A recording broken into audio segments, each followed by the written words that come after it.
हूं आपके साथ आस्था कौशिक। पांचवें चरण का मतदान पूरा हो चुका है और अब 24 की चुनावी लड़ाई के आखिरी 2 चरण ही बाकी रह गए हैं। और सवाल यही है कि 5 चरण पार अब किसके दावे कितने दमदार।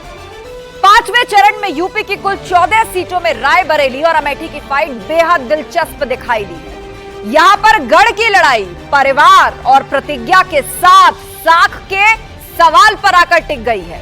वहीं रायबरेली में चुनावी लड़ाई की शुरुआत से पहले राहुल गांधी मंदिर में दर्शन करने के लिए पहुंचे तो बीजेपी ने उस पर जमकर तंज कस दिए। आज की डिबेट में हम इस सियासी बहस में इन्हीं मुद्दों पर करेंगे चर्चा, लेकिन सबसे पहले आपको यह रिपोर्ट दिखाते हैं।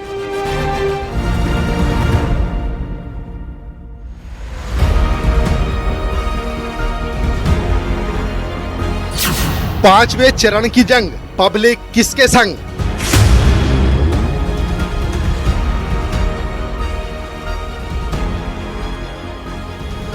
अमेठी रायबरेली का कौन महाबली। और इनका तरीका क्या है? झूठ बोलो, जोर से बोलो, बार बार बोलो। केंद्र और प्रदेश में इन दोनों का जब गठजोड़ होता है तो अनर्थ जरूर होता है। एक नेता को, एक राष्ट्र सेवक को मैंने अपना मत दिया। अभिलाषी हूं कि जनता उनको अपना स्नेह और आशीर्वाद निरंतर देती रहे। गढ़ की लड़ाई में परिवार वर्सेस प्रतिज्ञा। क्या उनका काउंटडाउन शुरू हो गया है? जितना ऊंचाई पे उन्हें जाना था वो जा चुके हैं। अब ऊपर से लुढ़कना शुरू कर दिया उन्होंने। राहुल मंदिर के द्वार, बीजेपी का तीखा प्रहार।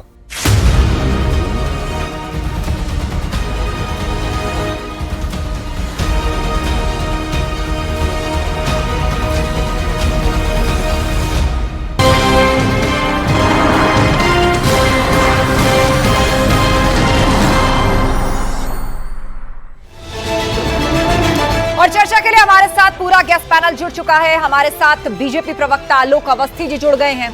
हमारे साथ समाजवादी पार्टी के प्रवक्ता कपिल श्रीवास्तव जी हैं। सचिन रावत जी हमारे बीच में है, कांग्रेस के प्रवक्ता, और प्रभात त्रिपाठी जी वरिष्ठ पत्रकार हमारे बीच में इस वक्त है। आप सभी मेहमानों का बहुत बहुत स्वागत है। तो शुरुआत आलोक अवस्थी जी आपसे करते हैं। आज जिन सीटों पर वोटिंग हुई है उसमें अमेठी और रायबरेली दोनों ही हॉट सीटें हैं। एक तरफ परिवार है जो बात करता है कि ये सीट हमारी है, परंपरागत तौर पर रायबरेली कांग्रेस के साथ जाता रहा है, तो दूसरी तरफ आप अपनी प्रतिज्ञा को लेकर मैदान में उतरे हैं। लेकिन आज जनता ने अपना फैसला सुना दिया है। अमेठी के बाद राहुल गांधी रायबरेली से मैदान में है और सोनिया गांधी की इमोशनल अपील कि मैं आपको अपना बेटा सौंप रही हूं। आलोक जी, देखिए, यह राजनीति की विडंबना है कि अमेठी भी गांधी परिवार की सीट हुआ करती थी। हारने के बाद राहुल गांधी जी की हिम्मत नहीं पड़ी कि अमेठी की धरती पे पैर रख सके। 5 साल तक गायब रहे। चुनाव लड़ने भी वो रायबरेली में नामांकन के अंतिम दिन उनका नाम घोषित किया गया। यानी कि पूरी पार्टी जब धकेल के उनको लाई होगी तो बड़ी मुश्किल से रायबरेली के लिए वो तैयार हुए। और अमेठी में उसके बाद भी उनको कोई प्रत्याशी राजनीतिक कार्यकर्ता नहीं मिला। उन्होंने अपने पर्सनल असिस्टेंट को, निजी सहायक को चुनाव लड़वा दिया। तो यह एक कांग्रेस के ऊपर प्रश्न चिन्ह खड़ा होता है कि क्या उसके पास कार्यकर्ता या नेता नहीं है पार्टी के अंदर कि वो अपने निजी सहायकों को चुनाव लड़ा रही है। और राहुल गांधी जी की ऐसी क्या मजबूरी थी कि वायनाड का चुनाव जब तक खत्म नहीं हो गया उन्होंने रायबरेली से अपनी दावेदारी प्रस्तुत नहीं करी है। यानी कि जिस जगह से वो सांसद है उस जगह को उन्होंने धोखा दिया, भरोसे में नहीं लिया। उनको लगा कि वायनाड वाले सोचेंगे कि खाली राहुल वायनाड से ही लड़ रहे हैं चुनाव। तो यह एक कांग्रेस ने छल किया है वायनाड की धरती के साथ। और पिछली बार 5वें फेज के चुनावों में हम 14 सारी सीटों में से 14 सीटों में से खाली रायबरेली हम हार गए थे। सोनिया गांधी की जीत का अंतर हमने कम कर दिया था। इस बार हम रायबरेली सीट भी जीतेंगे। और जिस तरीके से नरेंद्र मोदी जी की लहर चल रही है और लोगों को भरोसा है नरेंद्र मोदी जी के नेतृत्व के ऊपर, हम 80 में से 80 सीट जीतने जा रहे हैं। ठीक है। कपिल श्रीवास्तव जी, राहुल गांधी पर चूंकि बात चली है और आज वोटिंग से पहले वो मंदिर जाते दिखाई दिए।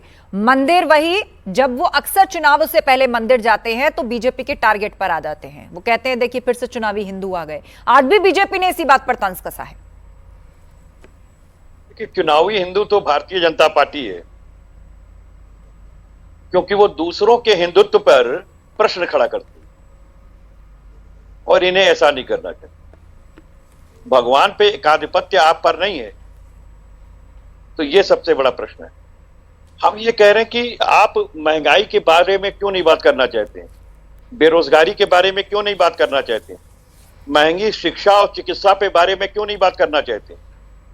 आज जो डॉलर 84 रुपया 50 पैसा हो गया है, उस पर बारे क्यों नहीं बात करते हैं। जब 68 रुपए पे था तब तो प्रधानमंत्री की साख गिरा करती थी। आज क्या गिरा?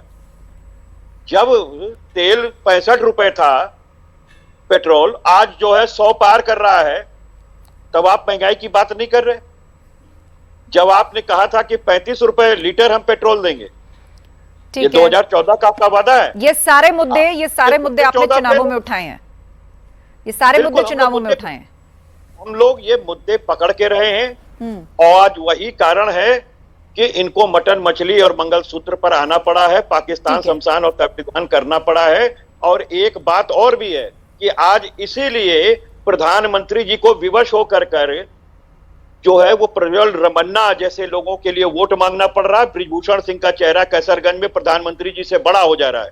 यानी कि भारतीय जनता पार्टी का हाथ भ्रष्टाचारियों और बलात्कारियों के साथ। ठीक है कपीश जी, लौटेंगे आपके पास और आलोक जी से इस पर रिएक्शन जरूर लेंगे। सचिन रावत जी से एक कमेंट लेते हैं। सचिन जी बताइए, आज रायबरेली में वोटिंग से पहले राहुल गांधी मंदिर पहुंचे और एक बार फिर से बीजेपी के निशाने पर आ गए, चुनावी हिंदू। देखिए आस्था जी, भारतीय जनता पार्टी का चेहरा हमेशा ऐसे ही उजागर होता है। हम लोग मंदिर जाते हैं, दर्शन करते हैं, तो इनको बड़ी मिर्ची लगती है। भारतीय जनता पार्टी वही पार्टी है जो प्रभु श्री राम जी के नाम पर राजनीति रोटियां हमेशा सेकती हुई आई है। लेकिन आज मैं राहुल गांधी जी का धन्यवाद देना चाहूंगा कि उन्होंने देश में बेरोजगारी का मुद्दा, महंगाई का मुद्दा, किसानों का मुद्दा, ओबीसी आरक्षण की बात की, पूरे देश में जाति जनगणना की बात की। तो कहीं ना कहीं आज ये स्पष्ट जनता ने माना है कि देश जो है वो एक इस तरह का नैरेटिव से नहीं चलेगा। देश में जो ज्वलंत मुद्दे हैं उन मुद्दों को हम लोग लेकर के आए हैं, उन मुद्दों की हम लोगों ने न्याय पत्र बना करके उनसे वादा किया है। और जब 4 जून को हमारी सरकार बनेगी तब देखिएगा जो हमने कहा है वो जरूर करेंगे। अब मैं रायबरेली की बात पर आता हूं, जिस तरह से आलोक जी ने भी बताया। मैं आलोक जी से ये पूछना चाहता हूं, केएल शर्मा ही काफी है स्मृति ईरानी जी को हराने के लिए। ये बात आप याद रखिएगा, भारतीय जनता पार्टी के नेता याद रखेंगे। ठीक है। आप किसी व्यक्ति पर आप पर्सनल टॉक करके कह देते हैं कि और कोई कार्यकर्ता नहीं मिला। अरे आप लोग ये बताइए स्मृति ईरानी की क्या योग्यता थी अमेठी से पहले, ये भी आप बताइए। ये आप नहीं बता पाएंगे। आलोक अवस्थी जी वो तो कह रहे हैं कि हमारा एक कार्यकर्ता ही काफी है, एक कार्यकर्ता ही काफी है। देखिए आस्था जी, मुझे खुशी होती है रावत जी चुनाव वहां से लड़ जाते और केएल शर्मा कार्यकर्ता होते। केएल शर्मा पार्टी के पेड एम्प्लॉई हैं। अरे और वो निजी सहायक के तौर पे यूथ काम कांग्रेस कर में महासचिव है। दूसरी बात, यूथ कांग्रेस में स्मृति ईरानी की अमेठी से पहले क्या करती, कांग्रेस में उन्होंने स्मृति ईरानी की उसके पहले की मंत्री थी और सांसद थी। तो रावत सुन लीजिए, तो आज आप क्या काम किया था बताइए। इससे पहले सरकार अमित शाह जी ने क्या काम किया था? बहुत बड़ा राज्य है, जवाब सुन लीजिए।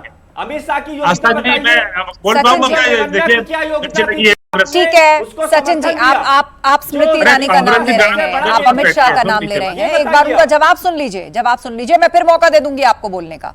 बोलिए आलोक जी, बात देखिए कांग्रेस के प्रवक्ता ने क्या कहा मैं सुन नहीं पाया हूं, लेकिन मैं अपने तरफ से जवाब दे रहा हूं। मेरा स्पष्ट रूप से कहना है कि आज चर्चा हो रही है भारत की स्थिति की। आज भारत आर्थिक रूप से और सामरिक रूप से और सैन्य शक्ति के रूप में भारत आज मोदी जी के नेतृत्व में सशक्त हुआ है, विश्व की 5वीं बड़ी अर्थव्यवस्था बना है। आज दूसरा सबसे बड़ा मोबाइल उत्पादन जो है भारत बना है। तीसरा सबसे बड़ा एविएशन इंफ्रास्ट्रक्चर में भारत में काम चल रहा है। चौथा सबसे बड़ा स्टॉक एक्सचेंज है विश्व में हमारा। चौथा स्थान हमारा ग्रीन एनर्जी में है। 5वां सोलर एनर्जी में है। हाईएस्ट जो है इस समय जो है हमारा जो है सक्सेस रेट है 7.5% की रेट से आज भारत जो विकास दर पे बढ़ रहा है। FDI foreign direct investment double हो चुका है। फॉरेन रिजर्व हमारा $600 बिलियन से अधिक है और एक्सपोर्ट $775 बिलियन को क्रॉस कर गया है।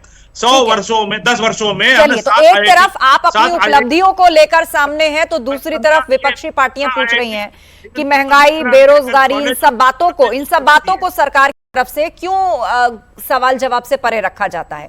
प्रभात त्रिपाठी जी से इस पर टिप्पणी लेते हैं।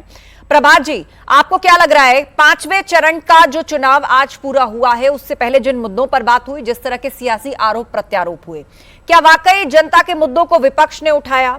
सत्ता पक्ष तो कह रहा है कि हम अपनी गवर्नेंस, जो हमने काम किया है, उसने अपनी लिस्ट गिनाई।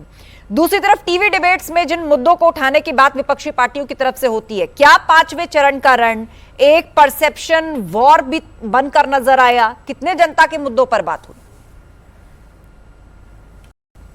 देखिए आशा जी, निश्चित तौर पे आपने जो कैप्शन चलाया है, परिवार वर्सेस प्रतिज्ञा, बहुत अच्छा कैप्शन आपने चलाया है।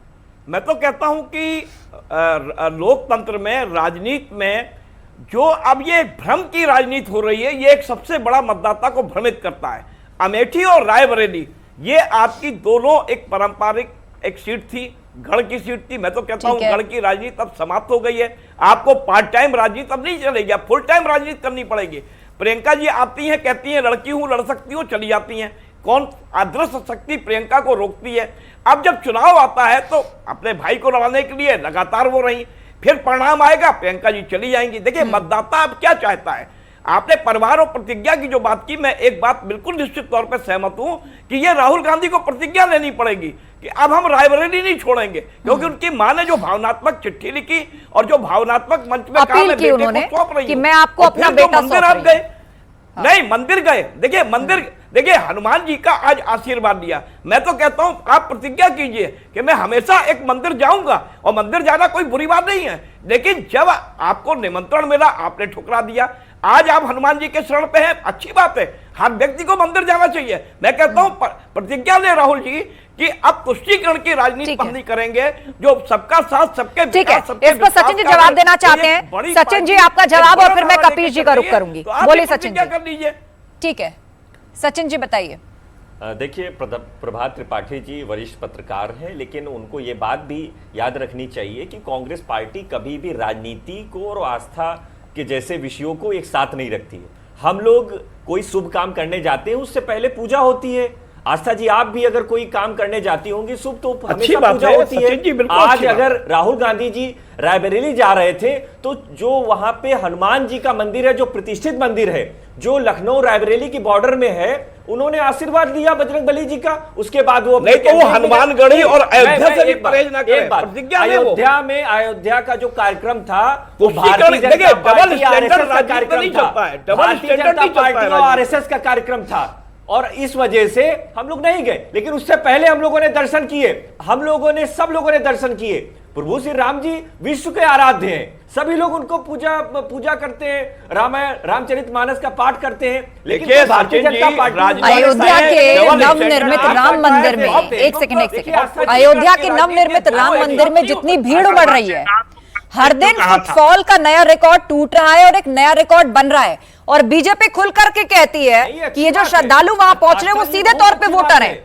हर चरण से पहले राम मंदिर मुद्दे का जिक्र हुआ है, तो दूसरी तरफ विपक्षी नेताओं के ऐसे भी बयान सामने आए जहां ये कहा गया कि ये तो बेकार का मंदिर है, इसका वास्तुशास्त्र ही खराब है। अब बताइए आप मुझे।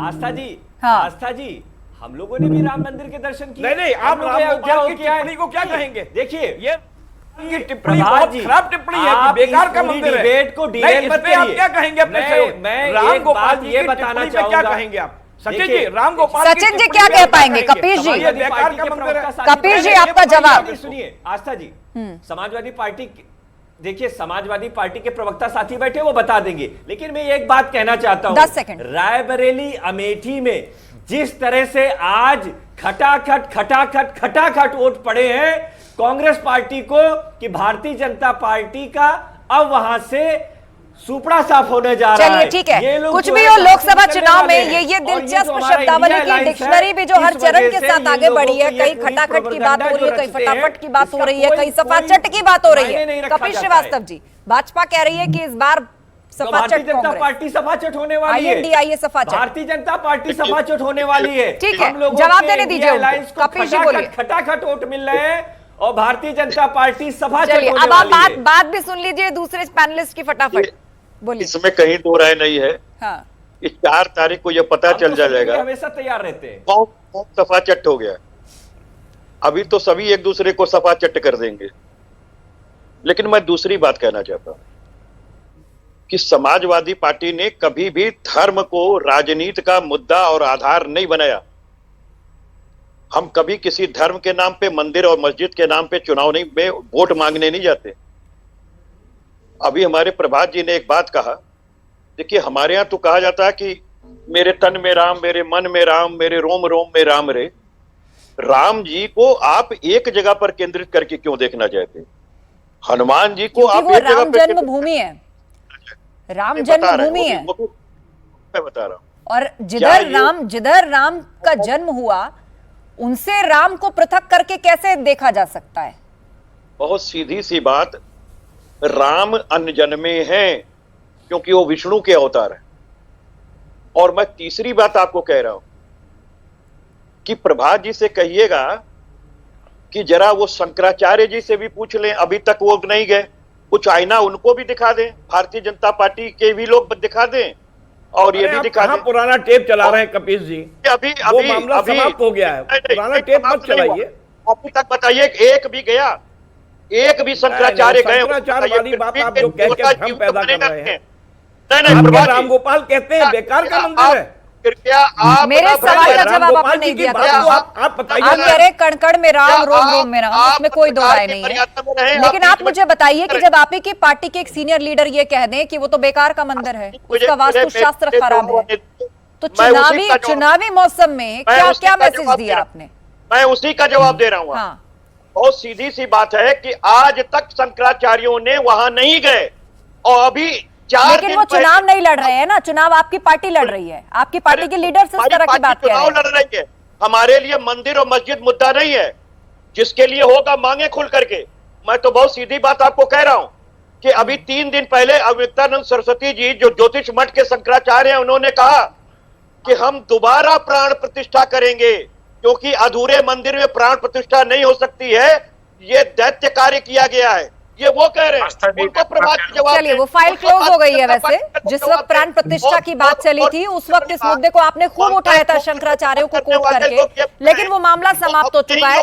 लेकिन आलोक अवस्थी जी उस पर जवाब देना चाहते हैं। आलोक जी, देखिए आस्था जी, ये बहुत ही शर्मनाक बयान था समाजवादी पार्टी के नेता का कि उन्होंने राम मंदिर के विषय में अलग बात की। मैं उसको दोहराना नहीं चाहता।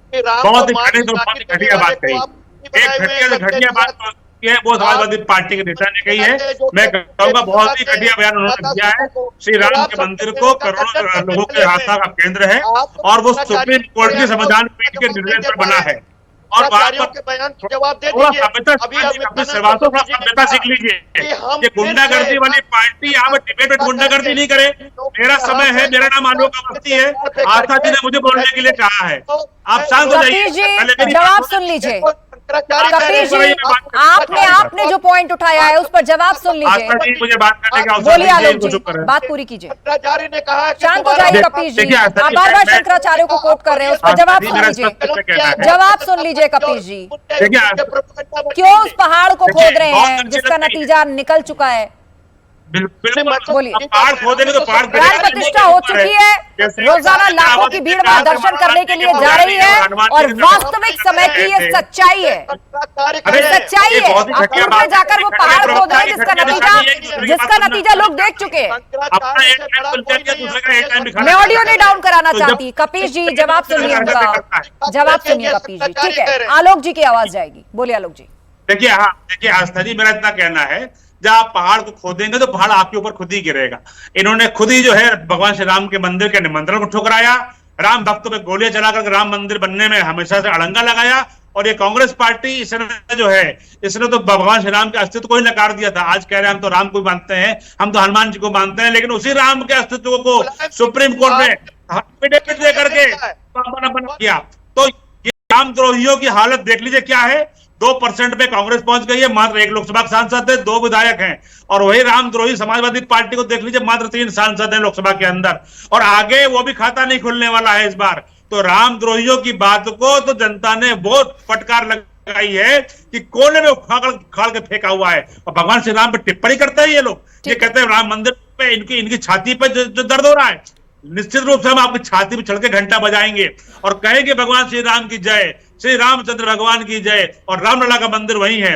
आप तो कहते हैं कृष्ण के वंशज हैं, कृष्ण जन्मभूमि के ऊपर क्यों नहीं बयान दे देते कि वहां पर कृष्ण का मंदिर बनना चाहिए? क्यों समाजवादी पार्टी चुप रहती है? और जब आप सत्ता में थे तो बुला करके रोजा इफ्तार तो घर में करते थे, अब रोजा इफ्तार क्यों बंद कर दिया? क्योंकि मोदी जी आ गए हैं, क्योंकि अब राम भगवान का मंदिर बन गया है। तो अब कोई पार्टी रोजा इफ्तार नहीं कर रही है, नहीं तो घर बुला कर रोजा इफ्तार करते थे, सरकारी पैसे से खर्चा करते थे। कभी इन्होंने जो है नवरात्रि का व्रत होगा, राम जन्मभूमि का रामायण का पाठ नहीं कराया होगा, ना राम कथा कराई होगी। प्रभात त्रिपाठी जी, मेरा सवाल ये है कि आमतौर पर नॉमिनेशन से पहले या वोटिंग से पहले हमने देखा है कि कोई किसी भी पार्टी का नेता हो, वो मंदिर जाता है, दर्शन करता है या घर में पूजा पाठ करता है या जैसी जिसकी आस्था करता है। वही तो राहुल गांधी कर रहे थे, तो उसमें क्या गलत? नहीं, देखिए आस्था जी, खुल के कीजिए। मैं तो ये कहता हूं कि कोई भी काम आप करें, खुल के करें।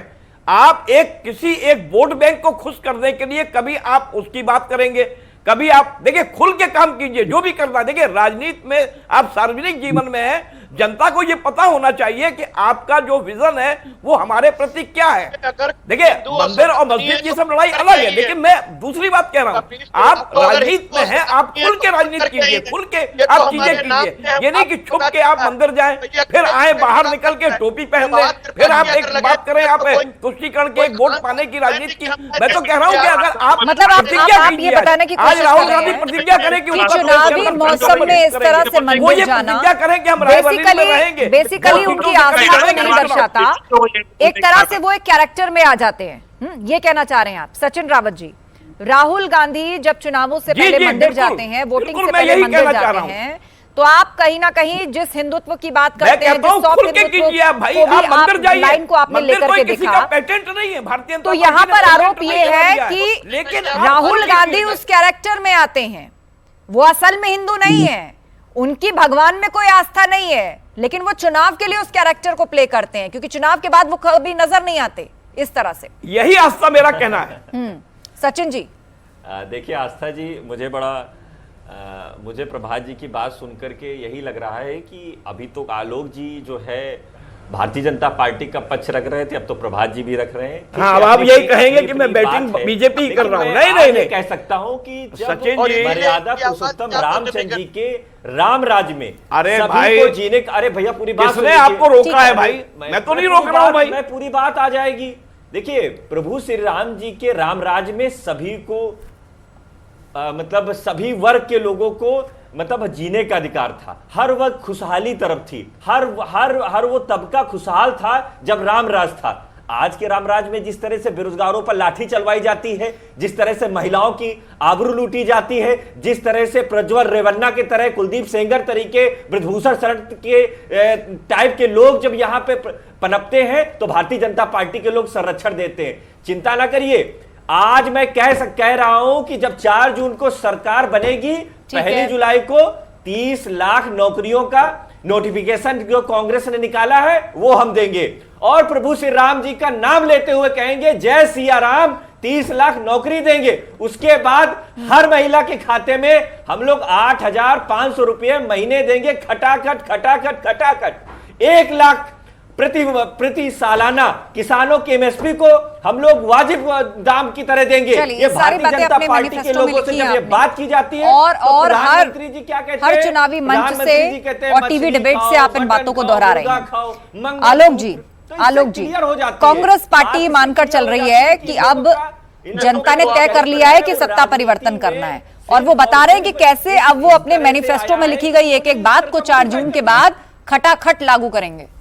देखिए, मेरा इतना ही कहना है, उनका मैनिफेस्टो में उन्होंने कहा है कि हम पहनावे पे और खान पान जो है, हम खान पान में छूट देंगे। तो पहनावे और खान पान में छूट शुरू से है। क्या आप गौ मांस खिलाना चाहते हैं? आपने कहा कि पर्सनल लॉ हम सम्मान देंगे, पर्सनल लॉ को लागू कराएंगे। तो यानी कि देश के अंदर काम करेंगे क्या? जब सेनेटर हाउस से आप लोगों ने इलेक्टर बॉन्ड दिया 55 करोड़ का, उस पे आप जवाब दीजिए। जब तुष्टिकरण की बात कर रहे हैं, दूसरी तरफ कांग्रेस ने कहा है कि हम सबके घरों का सर्वेक्षण कराएंगे, सर्वेक्षण कराएंगे, चंदा क्यों लिया, और चंदा क्यों लिया? एक सेकंड, हम जाकर वालों को बांट देंगे। तो ये कांग्रेस एक एक करके कि अभी आपका सहयोग चंदा लेने में कोई पार्टी पीछे नहीं है, और किसको कितना चंदा मिला है वो रकम पब्लिक डोमेन में है, हर पार्टी का नाम है उसमें, हर पार्टी का नाम है, चंदा लेने में कोई पार्टी पीछे नहीं है। नहीं, ठीक है, और वो डेटा पब्लिक डोमेन में है, सबने देखा है, बीजेपी हो, कांग्रेस हो, टीएमसी हो, आम आदमी पार्टी हो, और भी कई छत्रपों के नाम है, साउथ की कई पार्टीज है, किसको कितना चंदा मिला वो पब्लिक डोमेन में, और ये हमारा विषय भी नहीं है, ये फिलहाल हमारा विषय भी नहीं है। विषय पर रहते हैं, 5वें चरण की बात करते हैं। चंदा लिया भारतीय जनता पार्टी ने। एक सेकेंड सचिन जी, आलोक जी बात पूरी करिए। देखिए, मेरे धन्यवाद, मुझे मौका दिया आपने। जीतने वाले हैं, 5वें चरण ने बता दिया कि इंडिया अलायंस की सरकार बनने वाली है, तभी तो भारतीय जनता पार्टी के नेताओं को इस तरह के बयान ज्यादा देने मिले। की सूझी है। जब कांग्रेस कांग्रेस को चंदा मिलता था, सरकार में थे, तो अब तो सरकार में नहीं है, तो इनको चंदा क्यों मिला? इनकी जो दूसरी इंडिया अलायंस की पार्टी है, ममता बनर्जी को 1400 करोड़ रुपए क्यों मिला, डीएमके को 1300 करोड़ रुपए क्यों मिला, और समाजवादी पार्टी कहीं नहीं है, 16 करोड़ रुपए इनको भी मिला। और इन्होंने कहा चुनाव आयोग से कि 10 करोड़ रुपए के बॉन्ड को हमारे दरज्जे में डाल के चला गया। मेरे दरज्जे में तो कोई नहीं आगे डाल जाता है, समाजवादी पार्टी के नेता अखिलेश यादव के दरज्जे पे 10 करोड़ के बॉन्ड डाल के चला गया। तो ये चोर चोर मौसरे भाई वाली जो बात कर रहे हैं कि आप अपनी बता रहे हैं और दूसरे को चोर बता रहे हैं, तो ये किस तरह की विडंबना है? श्रीवास्तव जी, सबसे पहली चीज तो यह है कि इनको चंदा दे कौन रहा है? 7,500 करोड़ से ज्यादा का चंदा लेने वाले 14 करोड़ अटके हुए। 10 करोड़ रुपए की ब्लैक पहले वो पूछ रहे हैं आपके दरवाजे पर चुनावी बॉन्ड कौन रख गया? आपके दरवाजे पे कौन 10 करोड़ डाल के चला गया, बता दीजिए। 10 करोड़ रुपए कहां से आए थे, बता दीजिए। क्या पता है कि उसमें किसको 10 करोड़ रुपए कहां से आए, बता दीजिए। आपको दरज्जे तो कौन डाल के बैंक ने बताया है कि किसको किसने चंदा दिया। उससे पहले चंदा लेने वाला जानता ही नहीं था किससे चंदा लिया, केवल ये जानते थे क्योंकि पहले ब्लैक मनी जो है चलती थी, आने के बाद हमने रेगुलराइज किया, हमने नंबर 1 का रुपया आ गया, बांटने का काम किया, ये हम जानते हैं आज। और फिर से ब्लैक मनी कराने का फिर से जो है बंद हो जाएगा। चुनाव जनता बिना चुनाव जनता के पार्टी क्यों नहीं, आपको पता है कैसे? एक एक करके बोलिए। ट्रकों भर के आएगा, टेम्पो में आएगा, साइकिल में आएगा, ठीक है, ठीक है, चलिए आप दोनों को रोक रही हूँ, मैं आप दोनों को रोक रही हूँ। सचिन रावत जी, जब लोकसभा चुनाव शुरू हुए थे, पहले चरण से पहले बीजेपी ने भ्रष्टाचार को एक बड़ा मुद्दा बनाकर सामने रखा था। प्रधानमंत्री मोदी का मेरठ का वो भाषण याद भी होगा, जिसमें उन्होंने कहा था कि ये जो 2024 की लड़ाई है, ये चुनाव है, ये भ्रष्टाचार के भी खिलाफ है, ये परिवारवाद के भी खिलाफ है। इसके बाद इसका सफाया हो जाएगा। अब मुझे बताइए, यहाँ चुनावी बॉन्ड को लेकर बात चल रही है। नंबर 1 पहले तो ये कि किस पार्टी को कितना चंदा मिला, वो सब कुछ पब्लिसाइज है, कोई भी जाकर देख सकता है, चेक कर सकता है। नंबर 2, अब वो चंदा कहां से आया, किस रूप से आया? आप घालमेल की बात करेंगे तो अभी आलोक अवस्थी जी ने कह दिया कि बताइए आपके दरवाजे पर 10 करोड़ कौन रख गया। हमने देखा कि कई बड़े विपक्षी पार्टियों के लीडर्स का जब ट्रायल चला कोर्ट में, तो किसी ने बताया कि उसने पेंटिंग से करोड़ों कमाए हैं, किसी ने बताया घर की छत पर स्ट्रॉबेरी उगा करके जो है वो करोड़ों कमाए गए हैं। असंवैधानिक क्यों घोषित किया सुप्रीम कोर्ट? ठीक है, जवाब सचिन रावत आपने। अब मैं इसका जवाब दूंगा, सब लोग सुनिएगा आराम से। आलोक अवस्थी जी उत्तेजित मत होइएगा, क्योंकि बड़ा इंपॉर्टेंट पॉइंट मैं कह रहा हूं। हाँ। पूरे देश में कोविड शील्ड लगवाई, कोविड शील्ड बनाने वाला जो पूना वाला था, उससे 55 करोड़ क्यों लिए मोदी जी ने, भारतीय जनता पार्टी ने? अब वो भी कह देंगे कि दान तो कोई भी किसी को कर सकता है। कपिल श्रीवास्तव जी जैसे कह रहे हैं कि कौन किसको दान करता है, ये तो उसके ऊपर है ना। उन्होंने उनको दान किए, पब्लिक डोमेन में नाम आया, आपको भी तो जानकारी वहीं से मिली होगी सचिन रावत जी, आपको भी तो जानकारी वहीं से मिली है ना? नहीं, मैं तो यही पूछ रहा हूँ। हाँ। और परिवारवाद का ये बात करेंगे। ब्रिजभूषण के शरण से लड़के को टिकट दे दिया, क्या कहते हैं, जो लॉटरी कमा रहे हैं, लॉटरी वालों से पैसा लिया, शराब बेचने वालों से पैसा लिया, क्यों लिया? मना करते थे नहीं लेंगे हम पैसा, हमको पार्टी चलानी है, इसी से बात करेंगे। इनके पास बात करने को क्या है? एक सिस्टम को खराब करने की बात है। आज पूरा देश कोविशील्ड लगाने के बाद में सस्पेंस में लोग हैं कि हार्ट से जो मौतें हो रही हैं, जो ब्रेन हेमरेज हो रहे हैं, आखिर सचिन जी देखिए, आप चुनावी मौसम में कोविशील्ड वैक्सीन की बात कर रहे हैं ना। ये ऑक्सफोर्ड की एस्ट्राजेनेका के फॉर्मूले पे बनी थी, और मैं आपको बता दूं, और मुमकिन है आपको पता भी हो लेकिन आप पूरी बात ना रख रहे हो, एस्ट्राजेनेका के फॉर्मूले पर भारत में कोविशील्ड नाम से वैक्सीन आई थी, और विश्व के कई देशों ने उस फॉर्मूले का इस्तेमाल करके अपने यहाँ पर वैक्सीन डेवलप की।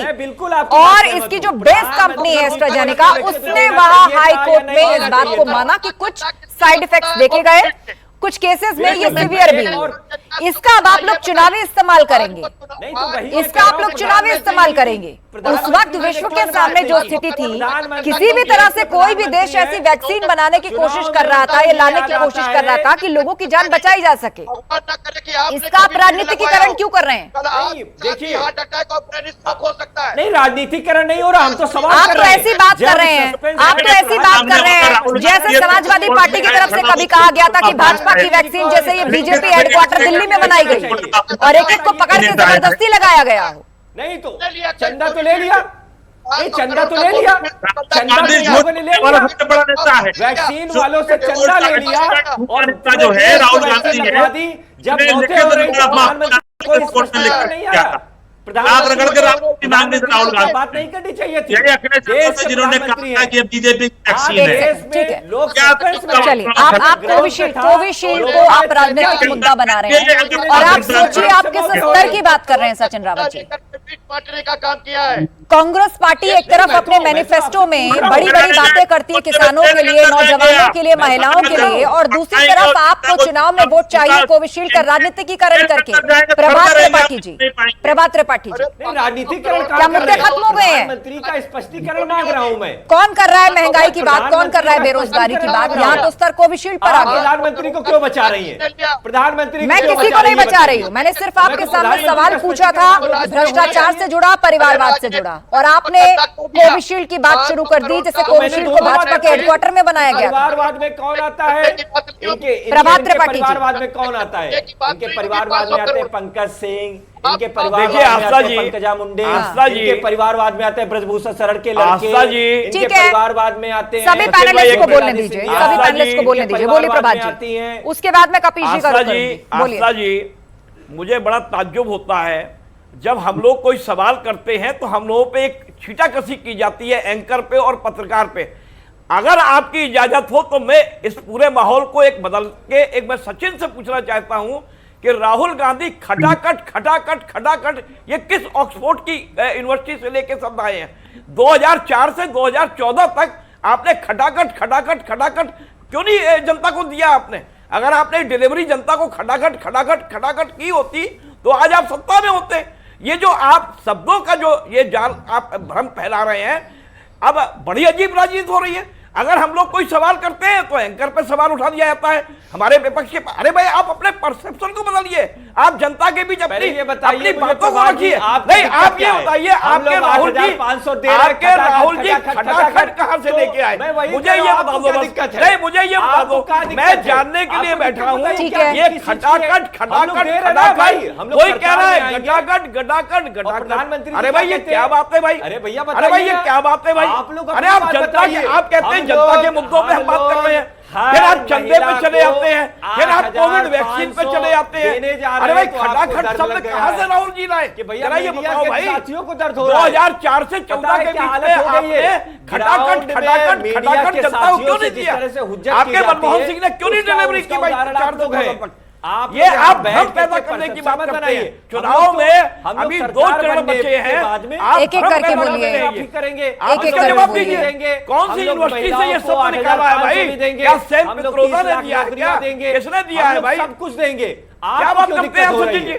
अच्छा ये बताइए, अरे आप इधर कहते हैं महंगाई, बेरोजगारी, सारी चीजें कहते हैं। मुझे पूछने का अधिकार है, आप ये बताइए क्या प्रॉब्लम हो रही है? आपके राहुल ये सब कहां से लेके आए? हमारे लिए सबसे नहीं, चलिए मुझे रोकना होगा आप दोनों को बीच में, मुझे यही रोकना होगा आप दोनों को। देखिए, बहस अगर होती है तो एक दूसरे की बात सुनिए, एक दूसरे की बात सामने आने दीजिए। मुमकिन है कोई बिंदु ऐसा निकले जिसके बाद बहस आगे बढ़े, ये तो ऐसा हो रहा है कि आप चारों लोग एक वक्त में बोल रहे हैं और एक ही धुरी में गोल गोल घूमता जा रहा है विषय, और विषय बदलते जा रहे हैं, जनता के मुद्दे फिर कहीं छूट गए। हमारे साथ कपिश श्रीवास्तव जी भी हैं। कपिश जी, आपको रोक दिया था मैंने। देखिए, बहुत स्पष्ट सी बात है कि प्रभात जी पूछ रहे हैं कि खटाक शब्द कहां से आया। जी, शब्द वहीं से आया जहां 28 लोगों में 16.5 लाख करोड़ रुपया एनपीए माफ कर दिया गया और राइट ऑफ कर दिया गया। अगर देश के 70 करोड़ लोगों को खटाखट चला जाएगा वही धकाधक वाला पैसा, तो आपको तकलीफ है क्या? उसी पैसे में से जाएगा और इसी देश का पैसा है। आप भी शायद टैक्सेशन देते होंगे, आस्था भी देती होंगी, भाई साहब भी देते होंगे जो हमारे अवस्थी जी बैठे हैं, और हम भी देते हैं। वहीं से जाएगा, किसी के पिताजी के पॉकेट से नहीं जाएगा, और ना कभी गया है ना अभी जा रहा है। मैं तो सीधी बात कह रहा हूं कि कल्याणकारी राज्य का अवधारणा के साथ हम स्थापित हैं हमारा संविधान, तो हम अपने संविधान के अनुरूप बात कर रहे हैं। हम 70 करोड़ लोगों को पावर्ड करने की बात कर रहे हैं, ये केवल 28 लोगों को पावर्ड करके अमीर और गरीब की खाई को बढ़ा रहे हैं। आप बताओ फिर देश की जनता का मुद्दा कौन उठा रहा है? वो उठा रहा है जो 70 करोड़ लोगों की बात कर रहा है, या वो उठा रहा है जो 28 लोगों की बात कर रहा है? तो ये नाइंसाफी नहीं होनी चाहिए। और जब आप कोविशील्ड कंपनी से 500 करोड़ का चंदा लिए हैं, आलोक अवस्थी जी, तो आदमी राजनीति में डिबेट को कहीं ना कहीं गुमराह करने का, लटकाने अटकाने भटकाने का प्रयास विपक्ष के द्वारा किया जाता है। मैं इतना जानता हूं कि 10 साल के अंदर देश की ग्रोथ स्टोरी हमारे सामने है। 7.5% की वृद्धि के साथ हमारी अर्थव्यवस्था लगातार बढ़ रही है। हम प्रतिदिन 28 किलोमीटर सड़क बना रहे हैं। इनकम टैक्स रिटर्न 2014 से पहले 3 करोड़ लोग भरते थे, आज 8 करोड़ लोग भर रहे हैं। आज 5 शहरों में पहले मेट्रो थी, आज 20 शहरों में मेट्रो चल रही है। 3.5 लाख किलोमीटर की हमने ग्रामीण सड़कें बनाई हैं। एक दशक में हमने 7 IIT, 7 IIM, 15 AIIMS, 17 triple IT और 315 मेडिकल कॉलेज, 390 यूनिवर्सिटी हमने बनाई है। सुशासन हमारा मूल मंत्र है। नरेंद्र मोदी हमारे नेता हैं जो देश को सुरक्षित रखे हुए हैं। विश्व में चाहे G7 का ग्रुप हो, चाहे G20 का ग्रुप हो, बिना भारत को बुलाए वो मीटिंग नहीं हो पा रही है। भारत आज एक बड़ी आर्थिक और सैन्य शक्ति के रूप में विश्व में स्थापित हुआ है, और भारत का भरोसा आज विश्व में एक बड़े नेता के रूप में नरेंद्र मोदी जी स्थापित हुए हैं। तो ये जिस छुटभैया जिस तरीके से आज इस तरह हल्की बातें कर रहे हैं, ना नेता है, ना नीति है, ना नियत है। प्रधानमंत्री का कैंडिडेट कौन होगा पता नहीं है, देश को क्या देंगे ये पता नहीं है, सांप्रदायिकरण और इस तरह के लगातार जब से गठबंधन बना है हम भी यही पूछ रहे हैं कि पहले सीट शेयरिंग को लेकर फॉर्मूला क्या होगा, उसमें बहुत वक्त लग गया और कुछ राज्यों में तो राहें भी पृथक हो गई। कहीं आते आते बिछड़ते साथ आए, तो अभी भी इस बात पर चुप्पी है कि कह तो रहे हैं कि 4 जून के बाद सत्ता परिवर्तन होगा, लेकिन चेहरा कौन होगा अभी नहीं पता। सचिन जी, चूंकि आज 5वें चरण का मतदान पूरा हुआ है, डिबेट भी अंतिम पड़ाव में है, कितनी सीटें, क्या आकलन आप लोगों का, कैसे देख रहे हैं आज के वोटिंग परसेंटेज को आप? देखिए आस्था जी, हम लोगों ने तो स्पष्ट कहा है कि कांग्रेस पार्टी और इंडिया अलायंस उत्तर प्रदेश में जो 80 सीटें हैं उसमें से हम लोग 80 सीटों जीतने का दावा कर रहे हैं, क्योंकि प्रधानमंत्री जी अपने संसदीय क्षेत्र में हारने वाले हैं। क्योंकि प्रधानमंत्री जी तो वहां तो क्वाइटो सिटी बनाने की जो बात उन्होंने की थी, आज वो सिटी कहां चली गई सबने देखा। जिस तरह से कोरोना में लाशों का अंबार लगा, जिस तरह से बारिश में पूरा काशी में जलभराव हुआ। सचिन रावत जी, आप कह रहे हैं कि प्रधानमंत्री अपनी कॉन्स्टिट्यूएंसी हार जाएंगे। आप ये कह रहे हैं कि प्रधानमंत्री बनारस से चुनाव हार जाएंगे। आपने उनके रोड शो की तस्वीरें देखी, आपने नॉमिनेशन की तस्वीरें देखी, मैं खुद वहां पर मौजूद थी। अभी देखिएगा, मैं खुद वहां पर मौजूद थी। जन सैलाब ऐतिहासिक, स्कूल में नहीं देखी गई ऐसी तस्वीरें। जनता जनार्दन होती है, साल दर साल बढ़ते गए और बनारस की सड़कों पर जगह कम पड़ गई लोगों के खड़े रहने के लिए। मैं खुद वहां पर मौजूद थी। कौन चुनाव लड़ रहा है कांग्रेस पार्टी की तरफ से? अजय राय, वो तो अपने घर से बाहर भी नहीं निकल रहे। सचिन रावत जी, एक सेकंड, आप प्रधानमंत्री को कह रहे हैं कि वो अपनी कॉन्स्टिट्यूएंसी हार जाएंगे, उनके सामने आपकी पार्टी से अजय राय खड़े हैं, वो घर से बाहर ही नहीं निकल रहे। इससे लोगों से तो छोड़िए, वो मीडिया से बात करने को तैयार नहीं है। इतिहास याद करिए, मैं क्या कह रहा हूं आस्था जी, ये मैं आपको बता रहा हूं। इससे पहले का इतिहास देखिए, क्या प्रधानमंत्री के जो दावेदार थे वो चुनाव नहीं हारे? क्या प्रधानमंत्री नरेंद्र मोदी जी कोई भगवान है कि वो हारेंगे नहीं? अजय राय जी और बनारस की सम्मानित जनता, तो आप सिर्फ इसी फॉर्मूले पर अपनी जीत मान रहे हैं सचिन रावत जी? हम लोग कोई हम लोग मतलब कोई कांग्रेस राजा पार्टी है, इस फॉर्मूले ये पर देश अपनी का जीत मान रही है। लोकतंत्र आपको और जनता आपको जनार्दन प्रधानमंत्री है। के रोड शो में जन जनता सैलाब की जनार्दन तस्वीरें नहीं होती दिखी, है। आपको जनता नॉमिनेशन में जब तस्वीरें आशीर्वाद नजर नहीं देती आई, है, बनारस की तब वो गलियों का, कभी घाटों का वो विकास सांसद आपको बनता नजर है, नहीं उसके आया। बाद प्रधानमंत्री ठीक है, बनता उसकी है। कनेक्टिविटी आपको नजर नहीं आई। आप इस फॉर्मूले पर जीत मान रहे हैं कि पूर्व में बहुत से प्रधानमंत्री हारे हैं तो नरेंद्र मोदी भी हार जाएंगे। आप इस कॉन्सेप्ट पर अपनी जीत मान रहे हैं, मतलब ये कांग्रेस पार्टी की जीत का फॉर्मूला है 2024।